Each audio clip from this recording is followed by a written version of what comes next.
Video ప్రారంభం. శతాబ్దాలుగా ప్రాచీన భారతదేశ చరిత్ర గంగానది ఒడ్డున వ్రాయబడింది. కాని ఆ కథ సగమే అయితే అదే సమయంలో సుదూర దక్షిణాన వైగై నది ఒడ్డున మరో గొప్ప, సుసంపన్నమైన, అక్షరాస్యత కలిగిన నాగరికత విలసిల్లుతోందని మీకు తెలుసా? నమస్కారం.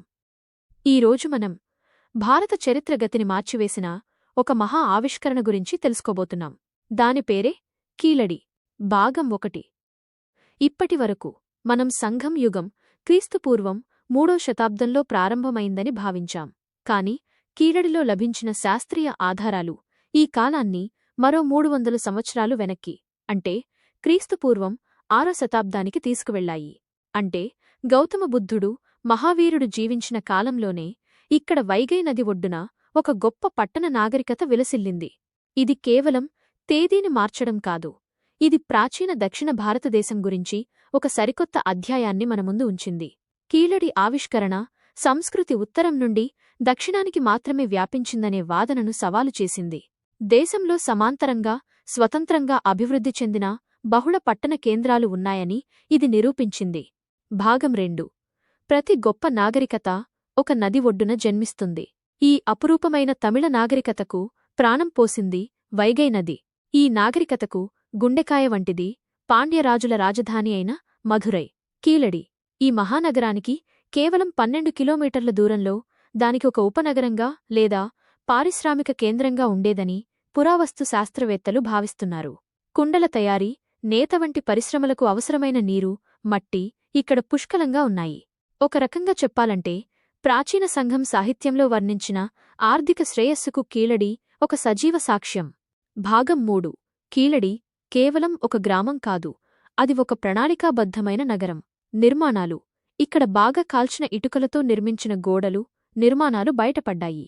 నీటి యాజమాన్యం, టెర్రకోట రింగ్ బావులు, మురుగునీటి పారుదల వ్యవస్థలు ఆనాటి ఉన్నతస్థాయి పౌర ప్రణాళికను సూచిస్తున్నాయి.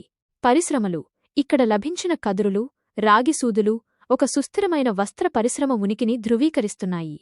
కుప్పలుగా దొరికిన కుండ పెంకులు ఇక్కడ ఒక పెద్ద కుండల తయారీ పరిశ్రమ ఉండేదని సూచిస్తున్నాయి. ఆశ్చర్యకరంగా ఈ కుండల నలుపు పూతలో కార్బన్ నానోట్యూబ్లు ఉన్నట్లు తేలింది. వాణిజ్యం. ఇక్కడ దొరికిన రోమన్ కుండ పెంకులు రోమన్ సామ్రాజ్యంతో వాణిజ్యాన్ని నిరూపిస్తున్నాయి. రంగురాళ్ల పూసలు ఉత్తర, పశ్చిమ భారతదేశంతో వాణిజ్యాన్ని సూచిస్తున్నాయి. వినోదం. వందలాదిగా దొరికిన పాచికలు, చదరంగం కాయలు, తొక్కుడుబిళ్ల ఆట వస్తువులు ఆనాటి ప్రజల వినోదభరిత జీవితాన్ని మనకు చూపిస్తాయి. భాగం 4. కీలడిలో 3 ఆవిష్కరణలు మన ఆలోచనా విధానాన్ని పూర్తిగా మార్చేశాయి. 1. శాస్త్రీయ తీర్పు. అమెరికాలో జరిపిన AMS కార్బన్ డేటింగ్ పరీక్షలు కీలడి నాగరికత క్రీస్తుపూర్వం 6వ శతాబ్దానిదని నిస్సందేహంగా నిర్ధారించాయి. ఇది వైగై నాగరికత గంగా మైదాన నాగరికతకు సమకాలీనమైనదని చెప్పడానికి తిరుగులేని శాస్త్రీయ సాక్ష్యం. 2. అక్షరాస్య సమాజం.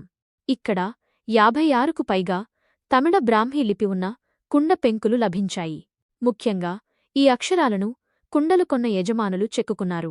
ఇది క్రీస్తుపూర్వం 6వ శతాబ్దంలోనే సామాన్య ప్రజలలో కూడా ఉన్నతస్థాయి అక్షరాస్యత ఉండేదని సూచిస్తుంది. 3. దేవుళ్ళు లేని నాగరికత. వేలాది పురావస్తువుల మధ్య ఒక్కటంటే ఒక్క విగ్రహం కూడా దొరకలేదు. పూజలకు సంబంధించిన వస్తువులు లేవు. ఎలాంటి మతపరమైన చిహ్నాలు లేవు. ఇది ఆ సమాజం లౌకిక సమాజం అయి ఉండవచ్చని, లేదా భౌతిక విగ్రహాలపై ఆధారపడని ఆధ్యాత్మిక వ్యవస్థను కలిగి ఉండవచ్చని సూచిస్తుంది. భాగం 5. కీలడి కథ కేవలం గతం గురించే కాదు, ఇది భవిష్యత్తుకు ఒక పాఠం. కళలు, వాణిజ్యం, అక్షరాస్యతపై ఆధారపడిన ఈ సమాజం సాక్ష్యాలతో కూడిన చరిత్రకు, కట్టుకథలకు మధ్య ఉన్న వ్యత్యాసాన్ని స్పష్టంగా చూపిస్తుంది. రచయిత పిలుపు స్పష్టంగా ఉంది. ప్రభుత్వాలు, ప్రజలు మూఢనమ్మకాలను ప్రచారం చేసే పురోహితులను పోషించడం ఆపి, వాస్తవ సత్యాలను వెలికితీయగల చరిత్రకారులను, పురావస్తుకారులను ఆదరించాలి. ఆంధ్రప్రదేశ్లోని చందవరం, నాగార్జునకొండ, అమరావతి వంటి ప్రదేశాలలో తవ్వకాలు జరిపితే కీలడి వంటి లేదా అంతకంటే గొప్ప నాగరికతలు బయటపడతాయని ఆయన దృఢంగా నమ్ముతున్నారు.